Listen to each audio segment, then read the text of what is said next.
తొంటి నొప్పి లేదా సయాటిక మిమ్మల్ని వేధిస్తుందా? ఓం ధన్వంతరే నమః. మీ డాక్టర్ కొండా వెంకటేశ్వర్లు. శీతాకాలంతో పాటుగా విపరీతంగా నిలబడి లేదా కూర్చొని లేదా బైకుల మీద తిరిగే వాళ్ళకి లేదా యాక్సిడెంట్ అయిన వాళ్ళకి ఈ తొంటి నొప్పి లేదా సయాటిక అనేది కనపడుతుంది. ఇది సయాటిక నరానికి సంబంధించిన వ్యాధి. ఇది సయాటిక నరం మీద ఒత్తిడి పడటం వల్ల విపరీతమైన నొప్పి లేదా తిమ్మిరి లేదా కరెంట్ షాక్ కొట్టినట్టు కూడా ఉంటుంది. తొంటి భాగము పిరుదుల భాగం నుంచి అరికాలు పాదం వరకు తీవ్రమైన నొప్పితో కూడిన లక్షణాలు ఉంటాయి. కొన్నిసార్లు సూదులతో కూర్చున్నట్టు కూడా ఉంటుంది. విపరీతంగా కాళ్ళు లాగటం ఉంటుంది. దీనికి ఆయుర్వేదంలో అద్భుతమైన పరిష్కారాలు ఉన్నాయి. పారిజాతం ఆకులు తీసుకొని ఒక 100 ml వాటర్ పోసి దాన్ని 30 ml లేదా 40 ml మిగిలే వరకు కషాయం కాసుకొని ఉదయం సాయంత్రం తాగినట్లయితే ఈ తొంటి నొప్పి తగ్గుతుంది.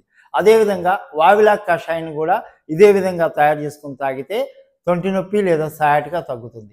ఇంకా తగ్గనట్టయితే మన హాస్పిటల్లో కటిబస్సి అనే అద్భుతమైన కేరళ పంచకర్మ వైద్యం ఇక్కడ అందుబాటులో ఉంటుంది. కాబట్టి సంప్రదించండి. సర్వే జనం సుఖినో భవంతు.